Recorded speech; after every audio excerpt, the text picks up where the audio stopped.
16장 1절에서 8절까지의 말씀을 교독하겠습니다. 요한계시록 21장 신약성경 421페이지 요한계시록 21장 1절에서 8절까지의 말씀 교독하겠습니다. 21장 1절입니다.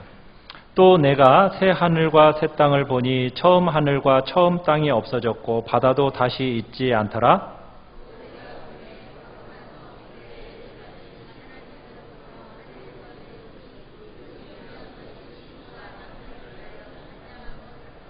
내가 들으니 보좌에서 큰 음성이 나서 이르되 보라 하나님의 장막이 사람들과 함께 있음에 하나님이 그들과 함께 계시리니 그들은 하나님의 백성이 되고 하나님은 친히 그들과 함께 계셔서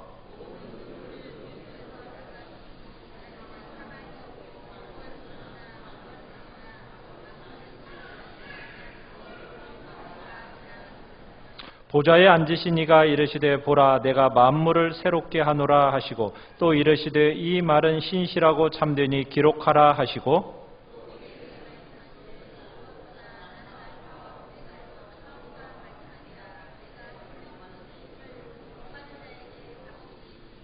이기는 자는 이것들을 상속으로 받으리라. 나는 그의 하나님이 되고 그는 내 아들이 되리라.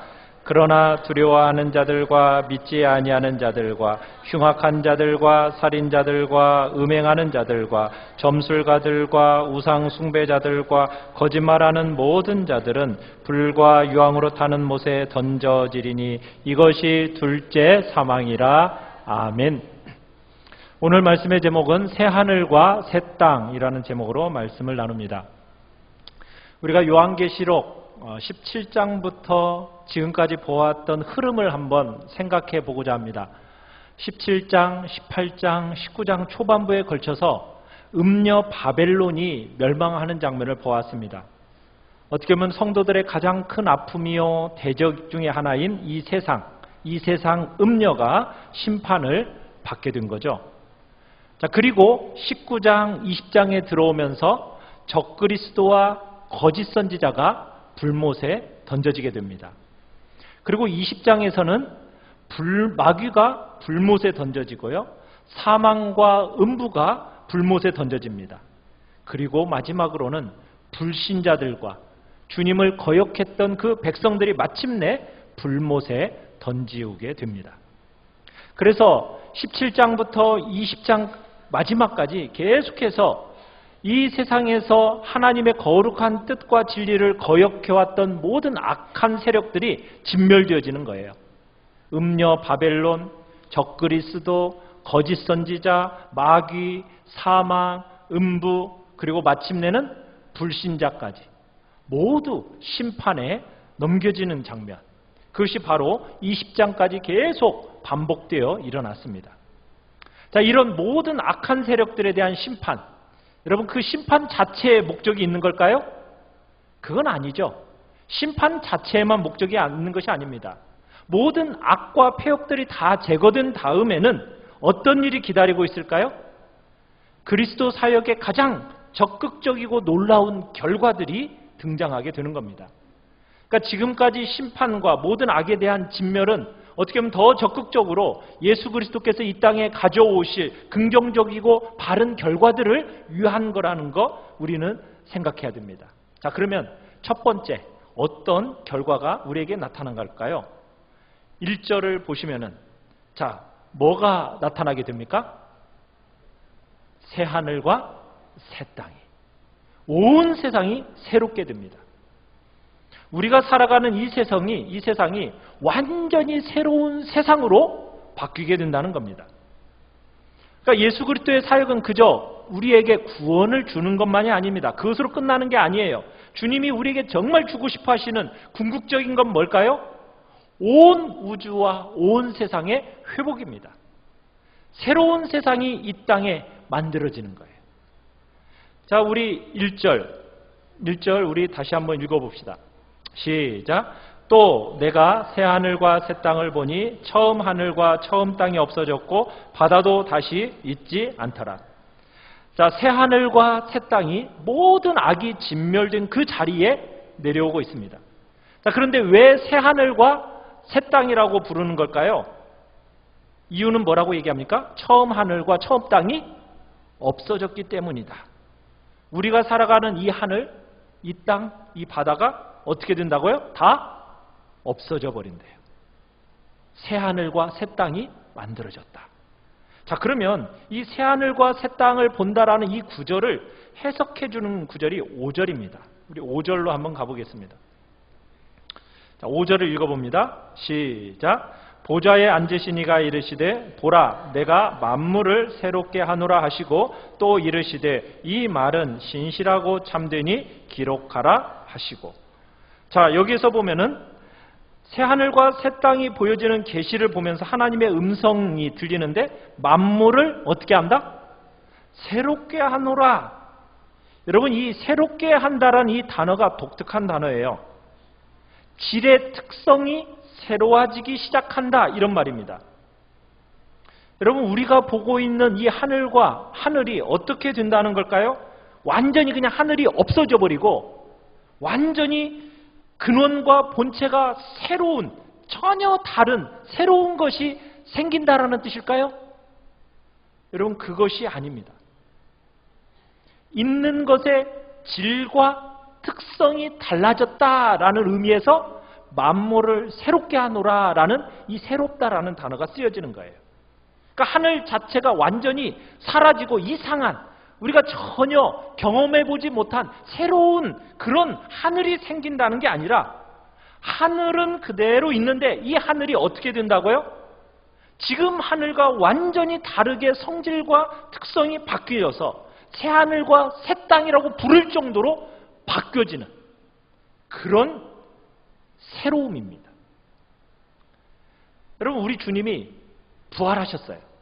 여러분, 부활하셨을 때 제자들이 부활하신 주님을 알아봤습니까? 못 알아봤습니까? 못 알아봤어요. 왜 그랬을까요? 형질과 특성이 바뀌어버린 거예요. 그러다가 나중에 알아봐요, 못 알아봐요? 알아봤죠. 자세하게 뜯어보니까 그 예수님이네, 알아보는 거예요. 그런 것과 똑같아요.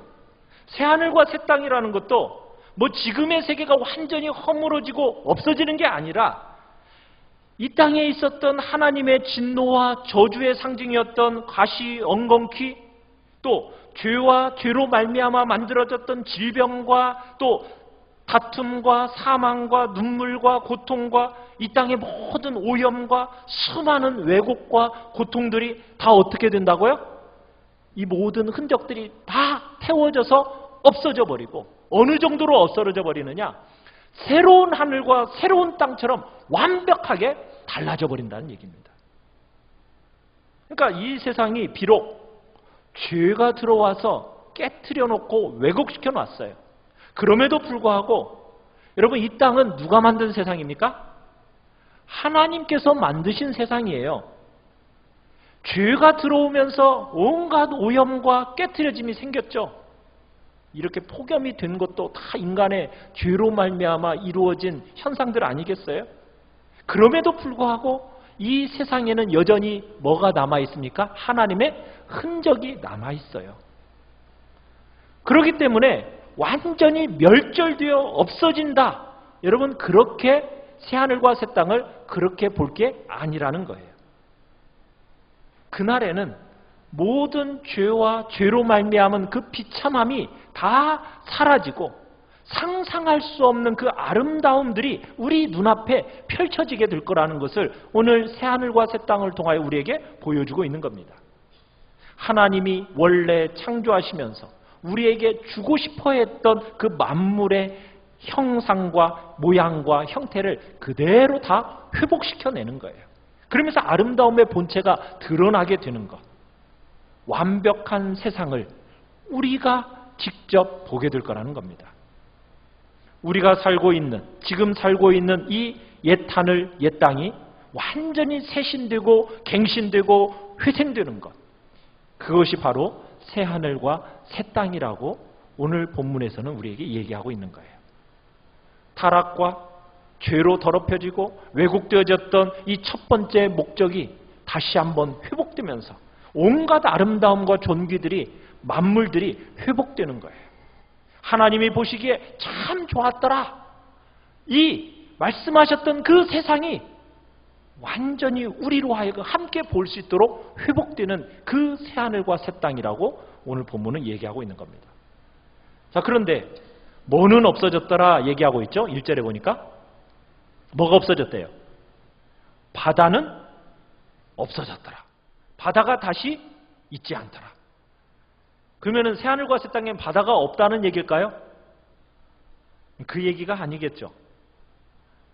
이 바다라는가 없다라는 것은 상징적인 표현입니다. 상징적인 표현. 그러니까 바다 자체가 악하고 나쁜 것은 아니에요. 그런데 이스라엘이 바다를 바라볼 때에는 그런 상징성이 있다라는 거예요. 바다가 굉장히 광활하지 않습니까? 그런데 고요한 바다 갔다가도요, 바람이 불고 태풍이 불면 어떻게 되죠? 이 바다가 엄청나게 요동을 치잖아요. 그래서 격동과 투쟁이 바다를 볼 때마다 생각이 나는 거예요. 쉼없는 요동함이 바다를 통해서 상징이 되고 있는 겁니다.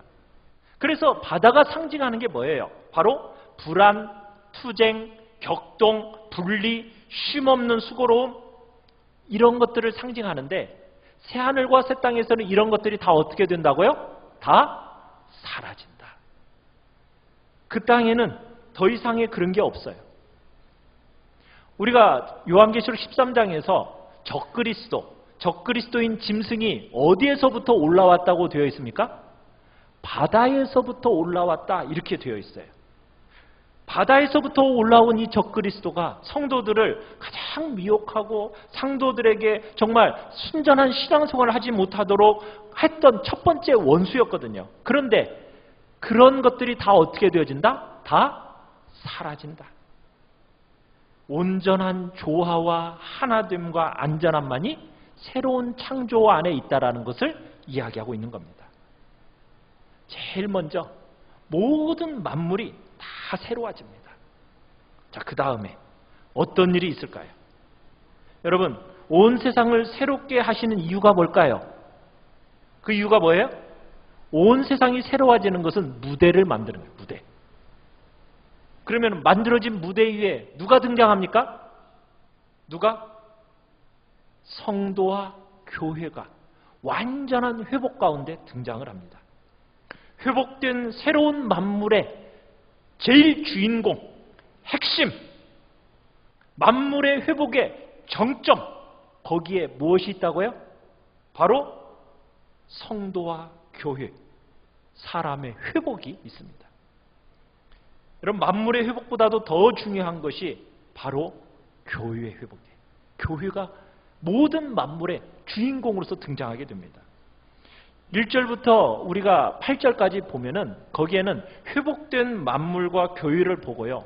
우리가 21장 9절부터 22장 5절까지는 새 예루살렘에 대해서 우리가 집중적으로 보게 될 겁니다. 자, 그러면은 이 새 예루살렘이 뭐냐? 바로 교회입니다. 교회가 주인공이에요. 땅에 회복되는 것도 너무나도 중요하지만은 그것보다도 더 중요한 주인공이 있다라는 거예요. 그 주인공이 누구라고요? 여러분과 저입니다. 성도들이고 교회고 그 중요한 주인공으로서 등장하게 된다는 거예요. 여러분, 2절을 우리 같이 한번 읽어보겠습니다. 2절 시작. 또 내가 보매 거룩한 성 새 예루살렘이 하나님께로부터 하늘에서 내려오니 그 준비한 것이 신부가 남편을 위하여 단장한 것 같더라. 자, 진짜 주인공은 무대가 딱 만들어진 다음에 등장하잖아요. 회복된 만물 앞에 만물을 담아낼 수 있는 하나님의 형상을 누가 담아내고 있습니까? 바로 교회와 성도가 담아내고 있어요. 교회와 성도가. 참 우리를 볼 때 어때요? 여러분을 보고 옆 사람을 보더라도 참 한심해 보이잖아요. 그죠? 얼마나 자주 실패하고 얼마나 연약하고 이 땅을 살면서도 얼마나 자주 울고 의기소침합니까? 참 자기 몸 하나 가누기도 힘들고 어려울 때가 얼마나 많아요. 그런데요, 그날에는 온 천사가 놀랄 겁니다. 그렇게 초라해 보이던 우리가요, 만물의 주인공으로 등장하는 거예요. 우리가 자녀로만 등장하는 것이 아니라 뭘로써 준비되어진다고 얘기합니까? 2절에서 본 것처럼 신부. 그분의 신부로서 우리가 그 자리에 서서 이 모든 특권을 상속받고 영광을 누리게 되는 주인공으로 등장할 거라고 성경은 얘기하고 있는 겁니다. 여러분, 하나님께서 천지만물을 창조하신 내용을 기록한 것은 성경에 몇 장 적혀 있습니까? 딱 2장 적혀 있죠. 그죠? 창세기 1장, 창세기 2장이 이 천지를 창조한 내용이 한 2장만 할애가 되어 있어요. 그런데요, 창세기 3장부터 시작해가지고 요한계시록 끝절까지 수천 페이지에 걸쳐서 기록되어 있는 성경이 그렇게 말하고 싶어하는 것이 뭔지 아세요? 오랫동안 그렇게 기다려왔던 최고의 걸작품이 뭘까요? 하나님이 이 온 세상에 드러내서 모든 천사와 천군들에게 보이고 확인시키고 싶어하는 그 하나님의 작품 중에 최상의 걸작품이 뭘까요? 뭐라고요? 바로 여러분과 저라고 성경은 말하고 있는 거예요. 교회가 그렇다는 거예요. 여러분, 이 교회를 오늘 뭐라고 소개하고 있습니까? 2절에서 거룩한 성 새 예루살렘이라고 소개하고 있어요. 자, 새 예루살렘이 어떻게 등장한다고요? 신부가 남편을 위하여 단장한 것 같이 준비하고 등장한다, 이렇게 얘기하고 있습니다. 여러분이 이 세상을 살아가는 동안에 여러 삶을 겪는 경험이 있을 것입니다. 여러분, 그 경험은 무엇을 위하여 주어지는 경험일까요? 남편을 맞이하기 위한 준비함이라는 것을 여러분들은 믿으셔야 됩니다. 여러분, 이 땅을 살아갈 때 고난이 있어요. 실패가 있습니다. 아픔이 있습니다. 눈물이 있습니다. 핍박이 있어요. 말할 수 없는 연약이 우리에게 있어요. 그런데 이 모든 과정이 왜 우리에게 주어지는 걸까요? 신랑을 맞이하기 위해서 자기를 단장시키도록 주어진다라는 거 여러분은 아십니까? 여러분이 여러분의 삶을 살아가면서 고난의 길을 가든지 실패하든지 보잘것없는 자리에 있든지 어떤 일을 하든지 믿음을 지키면서 그렇게 겪든지 이 모든 것이 무엇을 위한 준비라고요? 신랑을 맞이하기 위한 단장으로서 여러분을, 나를 준비시키고 있다라는 거예요. 그렇기 때문에 여러분이 이 땅에서 경험되어지는 그것이 실패가 아닙니다. 절대로 실패가 아니에요. 성공이라는 것도 마찬가지입니다. 그것이 여러분의 능력과 재능과 남다른 탁월함을 보장해주기 위해서 만들어지는 그런 성공이 아닙니다. 성공이라는 것도 신부로서 나를 단장시키기 위해서 하나님이 격려하기 위해 주시는 위로인 거지.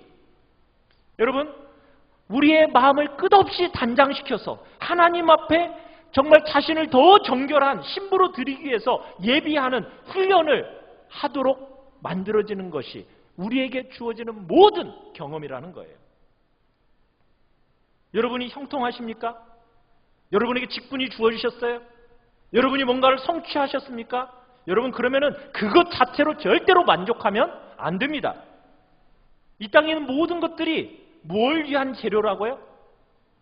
신부로 단장시켜 나가는 재료로서 하나님이 주시는 겁니다. 그 한 번의 결혼식을 위해서 결정적인 준비를 하나님이 시켜가는 거예요. 우리는요, 다양한 단장을 하면서 세상을 살아가요. 여러분, 여자분들에게 있어서 언제가 최고의 단장이었습니까? 여러분에게 있어서?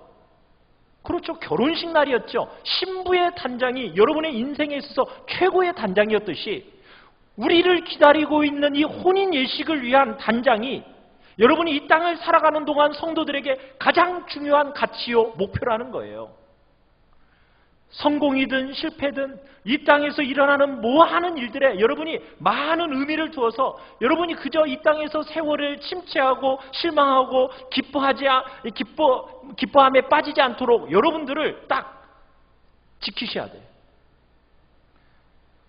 모든 일이 신랑을 맞기 위해서 단장하는 신부처럼 최상급으로 여러분을 연단시키고 준비시키는 겁니다. 여러분의 속사람을 단장시키고 있는 거예요. 여러분이 이 땅을 살아가면서 막 경험하게 되는 어떤 위협이나 협박이나 때로는 공격이나 고난과 시련이라는 거예요. 이걸 거쳐가면서 하나님이 지금 뭐 하고 계시는 걸까요? 여러분도 제대로 알지 못하는 여러분의 속에 있는 악한 성품들을 하나님이 깨트리시고 성격을 고치시고 하나님 앞에서 온유하고 겸손을 배우게 하시려고 이 모든 일들을 진행해 나가고 계신다는 거예요. 하나님께서 고난과 시련을 허락하신 이유가 뭐라고요?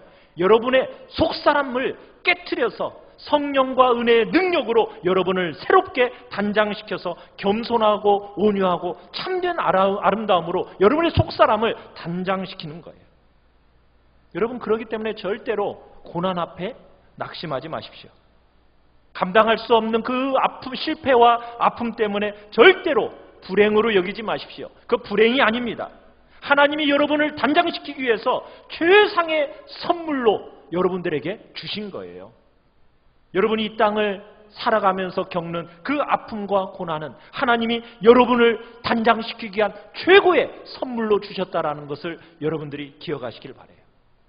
그렇게 새 예루살렘인 교회와 성도들이 준비되어지고 단장이 되어지니까 주님께서 어떻게 하십니까? 우리 3절을 읽어보겠습니다. 3절입니다. 시작. 내가 들으니 보좌에서 큰 음성이 나서 이르되 보라 하나님의 장막이 사람들과 함께 있음에 하나님이 그들과 함께 계시리니 그들은 하나님의 백성이 되고 하나님은 친히 그들과 함께 계셔서. 무슨 일이 일어나는 겁니까? 단장되어진 정말 온전한 신부가 등장하니까 이제 진짜 혼인이 일어나고 있는 겁니다. 여러분 이 말씀을 보시면은 여러분들이 구약 성경을 읽는 동안에 반복되어졌던 말씀이라는 거 기억하시죠? 저희는 내 백성이 되고 저희는 내 하나님이 되리라. 내가 저희들 가운데 장막을 치리라. 여러분 이 말씀은 레위기에서부터 성경 곳곳에서 나오는 구절이 지금 여기에 적혀져 있어요. 여러분 이 말씀이 무슨 의미예요? 언약이 성취되는 거예요. 진짜 하나님과 우리 주 예수 그리스도와 연합되고 하나 되는 것을 이렇게 표현하는 겁니다. 예수 그리스도의 완전한 연합이 나타나는 거예요. 여러분이 지금 예수 그리스도와 연합하셨습니까? 안 하셨습니까? 연합되어져 있죠. 접붙여서 예수 그리스도와 연합이 되어져 있어요. 그럼에도 불구하고 여러분 어때요? 연합되어 있는 것 같아요? 떨어져 있는 것 같아요? 떨어져 있는 것 같다고 자꾸 느껴지지 않으십니까? 왜 그러는 걸까요? 왜 떨어지는 것처럼 느껴져 있는 거예요? 여전히 우리의 죄와 우리의 연약한 몸과 이 세상의 여러 속성들 때문에 우리가 주님 안에서 영적인 연합은 일어났지만은 경험으로 우리가 누려지지가 않으니까 우리가 주님과 한 몸을 이뤘다라는 것이 그렇게 실제적으로 안 다가오는 거예요. 그런데요, 그날에는 그 결합이 완전하게 된다는 거예요. 그분이 우리 가운데 거하시고 신부와 신랑이 한 몸이 되어지는 것처럼 우리가 이제는 예수 그리스도와 완전한 결합과 하나됨이, 연합이 우리 안에 일어나게 된다는 겁니다. 하나님이 우리 안에 영원토록 거하시면서 우리를 먹이시고 보호하시고 영광을 누리게 되는 그 놀라운 복이 우리에게 주어진다라고 지금 3절에서 얘기하는 거예요. 그렇게 되면 결과가 무엇입니까? 우리 4절을 읽어보겠습니다. 시작. 모든 눈물을 그 눈에서 닦아주시니 다시는 사망이 없고 애통하는 것이나 곡하는 것이나 아픈 것이 다시 있지 아니하리니 처음 것들이 다 지나갔음이라. 여러분 이 땅을 살아가면서 우리가 흘리는 모든 눈물의 근원은 어디에서 나오는 걸까요? 바로 예수 그리스도와 연합되지 못하기 때문에 생겨지는 게 우리에게서 나오는 눈물입니다. 그리스도와 우리 안에 있는 이 연합 사실이에요. 그렇지만 여러분들이 이 땅을 살아가면서 경험 안에서 내가 정말 예수 그리스도와 하나가 되어졌다는 것이 정말 경험 안에서 막 누려지세요? 누려지지가 않잖아요. 사실인데도 누려지지가 않잖아요. 그렇기 때문에 우리가 그것을 온전히 누리지 못하기 때문에 눈물과 슬픔, 아픔과 고통이 우리의 삶 속에서 있는 거예요. 이 땅을 살아가는 동안에 여러분에게 있는 그 슬픔과 눈물은 우리가 몸이 병이 들고 가난하고 때로는 사람들에게 멸시를 받아서 그게 아니에요. 이런저런 고난과 시련을 겪기 때문에 슬픈 게 아니에요. 왜 여러분들이 그렇게 고통스러워하고 눈물을 흘리면서 슬퍼하는 거예요? 이유가 뭐예요? 그 모든 뿌리가 뭐예요? 내가 예수님과 아직도 하나님과 거리가 느껴지기 때문이 그래요. 내가 예수 그리스도와 하나됨이라는 거, 온전한 연합을 여러분이 경험 안에서 누려지기만 하면요, 절대로 이 아픔과 고통과 눈물은 없습니다. 왜 고통스러워해요? 주님과 연합을 누리지 못하기 때문에, 아직도 메워야 할 그 골들이 남아있기 때문에 그런 거예요. 주님이 진짜 나의 하나님이시고 나의 신랑이시고 주인이신데 이 땅을 사는 우리들에게 눈물이 남아있는 이유는 바로 그 이유입니다. 여러분이 때로 돈이 없어서 눈물 나고, 때로 사람들에게 천대받아서 눈물 나고, 정말 육신이 연약하고 아파서 눈물이 나고, 정말 여러분의 생애에 정말 간절한 소원들이 좌절되어서 눈물이 나기도 할 거예요.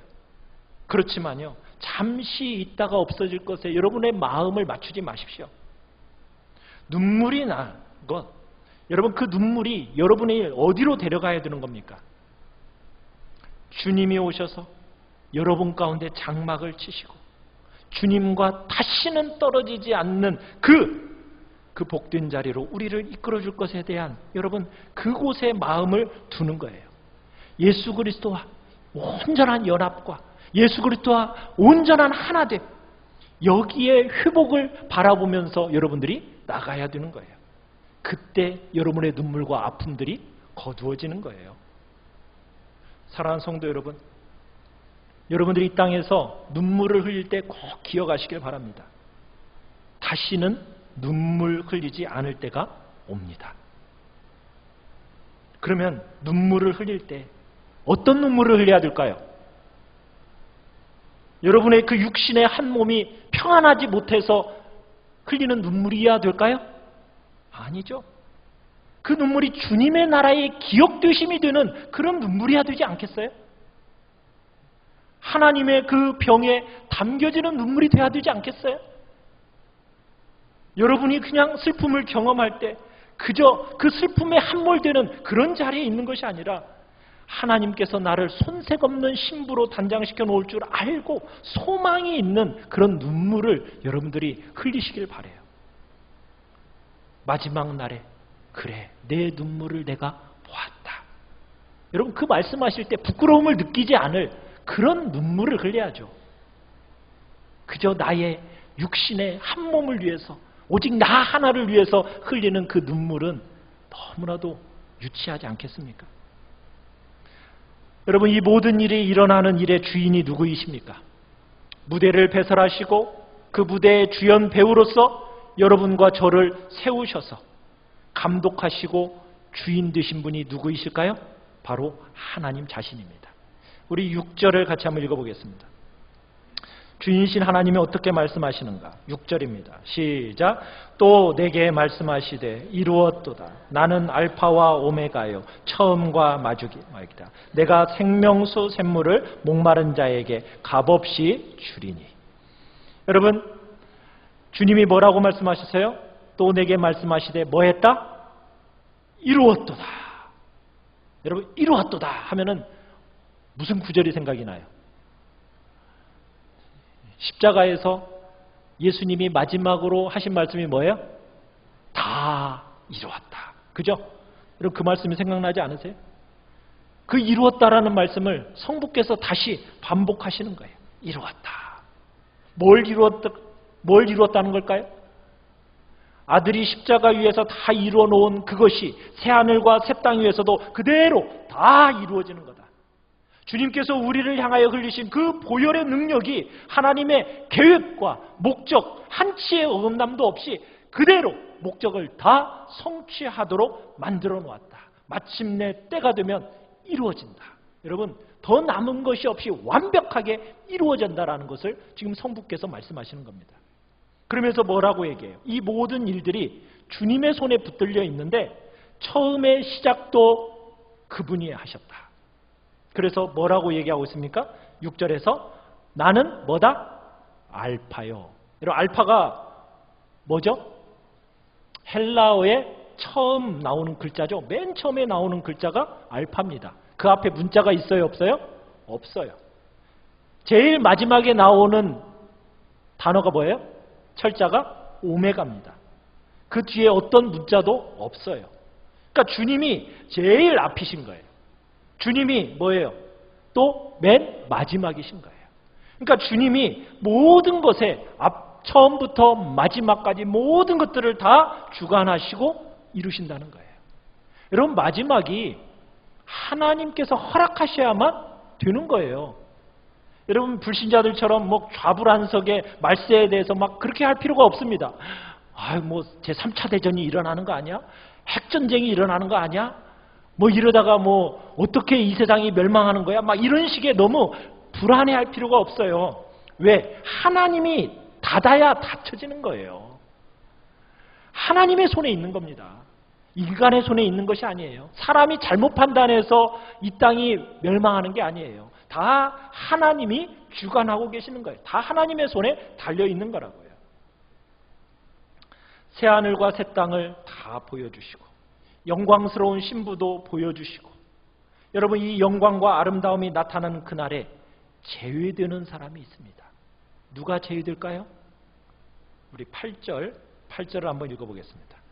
놀라운 천국 이야기를 하고 나서요, 여러분과 저에게 다시 한번 우리를 돌아보라는 의미 속에서 누가 들어갈 수 없는가? 그걸 8절에서 이야기하고 있습니다. 8가지 항목이 나오고 있습니다. 우리 같이 한번 읽어봅니다. 시작. 그러나 두려워하는 자들과 믿지 아니하는 자들과 흉악한 자들과 살인자들과 음행하는 자들과 점술가들과 우상숭배자들과 거짓말하는 모든 자들은 불과 유황으로 타는 못에 던져지리니 이것이 둘째 사망입니다. 두려워하는 자들. 어떤 사람이 두려워하는 자들일까요? 하나님을 두려워하는 것이 아니라 사람을 두려워하는 자들. 세상의 평판을 두려워하는 자들. 이 세상에서 누릴 것을 못 누릴까 봐 두려워하는 자들. 그런 사람들은 못 들어갑니다. 믿지 아니하는 자들. 주님이 끝없이 초대를 함에도 불구하고 그 초대를 끝까지 저버리는 사람들. 그런 사람들 못 들어갑니다. 흉악한 자들 누구일까요? 하나님을 두려워함 없이 자기 생각대로 행하는 사람들. 그런 사람들 못 들어갑니다. 살인자들. 누가 살인자들입니까? 하나님의 귀중한 생명을 값싸게 여기고 손에 무죄한 피를 흘리기를 묻히기를 주저하지 않는 자들. 물론 칼로 죽이는 자들 살인자들입니다. 칼로만 죽이는 게 아니에요. 말로도 사람을 죽입니다. 그것까지 다 포함되어 있어요. 사람들에게 말하는 것 조심해야 됩니다. 말이기 때문에 아무것도 아닌 것 아닙니다. 그것으로 사람을 죽이면은 그 사람 못 들어갑니다. 음행하는 자들, 어떤 자들입니까? 혼인서약을 했지만은 그 신성함을 무시하고 자기 정욕대로 자신의 삶을 내어준 사람들 못 들어갑니다. 술객, 점술가들 누구입니까? 하나님과 그 진리의 인도의 교훈을 받지 않고 마술과 귀신의 능력과 지배를 믿는 사람들 못 들어갑니다. 어딘가 뭔가 능력이 나타났다고 하면은 귀신이든 하나님이든 관계없이 섬기는 사람들 못 들어갑니다. 굉장히 위험한 거예요. 우상 숭배하는 자들, 하나님께 영광 돌리기를 거부하고 자신이나 피조물을 섬기는 자들 못 들어갑니다. 제일 마지막은 무엇이 나오고 있습니까? 모든 거짓말하는 자들 못 들어갑니다. 하나님 나라에 거짓말하는 자들 못 들어갑니다. 여러분, 이런 낱낱의 행위를 살펴볼 때 어떠세요? 여러분이 포함되어 있나요? 안 되어 있나요? 못 들어갈 것 같죠? 네. 여러분, 이거 다 하면은 그래요. 구원받을 사람 얼마나 될까라고 생각이 들 수 있어요. 여기서 얘기하고 싶은 말은 뭘까요? 계속 이런 자리에 머물러 서서 은혜의 때를 다 흘려보내고 나면은 주님의 마지막 날에 주님과 관계없는 자로 나타날 거라는 거예요. 이 자리에 계속 머물러 있으면 안 되는 거예요. 반면에 이 귀중한 은혜에 참여하는 자는 어떤 사람이 참여할까요? 본문은 두 가지 특징을 보여줍니다. 첫 번째, 6절입니다. 6절 다시 한번 보시겠습니다. 6절 시작. 또 내게 말씀하시되 이루었도다. 나는 알파와 오메가요 처음과 마지막이라. 내가 생명수 샘물을 목마른 자에게 값없이 주리니. 자, 여기 하늘나라의 영광을 어디에 비교하고 있습니까? 생명수 샘물에 비교하고 있죠. 자, 이 생명수 샘물은 누가 줍니까? 누구에게 주어지는 거예요? 목마른 자에게 값없이 주어지는 거예요. 목마른 자에게. 목마른 자들은 누구든지 값없이 마실 수 있어요. 왜? 예수 그리스도께서 이미 값을 지불하셨기 때문에. 우리의 신랑이시고 주인 되신 왕이신 예수 그리스도 그분이 값을 다 치렀기 때문에 목마른 자들은 다 값 지불함 없이 얼마든지 가서 먹고 마실 수가 있어요. 누구도 자격이 있다고 말할 수 있는 자 아무도 없어요. 이 세상을 살면서 목마르십니까? 자신의 모습을 바라보면서 이 세상을 보면서 또 오실 그 영광을 바라보면서 막 목말라하고 배고파 하십니까? 그런 사람 누구든지 먹고 마실 수 있다는 거예요. 이게 하나님의 은혜죠. 그런데 누구에게 주신다고요? 목마른 자들에게 주신다고요. 목마른 자들에게. 여러분이 이 땅을 살아가면서 목이 말라야 돼요. 목이. 이 땅에 몸을 담고 있으면서도 주님 못 가지고도 제 영혼 채워지지가 않아요. 주님 한 분 외에는 아무것도 내 만족함이 될 수가 없어요. 저 조건만 충족되고, 아이고 저 자식만 어떻게 되면은, 내 남편만 어떻게 되면, 나만 어떻게 되면, 여러분 이런 생각을 가지면요 아직 목마른 게 아니에요. 어떤 사람이 목마른 거예요? 주님 저 목말라요. 주님 저 배고파요. 주님만이 저에게 그 양식을 먹여줄 수 있잖아요. 주님만이 나의 유일한 만족이십니다라고 고백하면서 그분을 향한 목마름으로 나아가는 자가, 그런 자가, 그렇게 호소하는 자가 진실한 목마른 자입니다.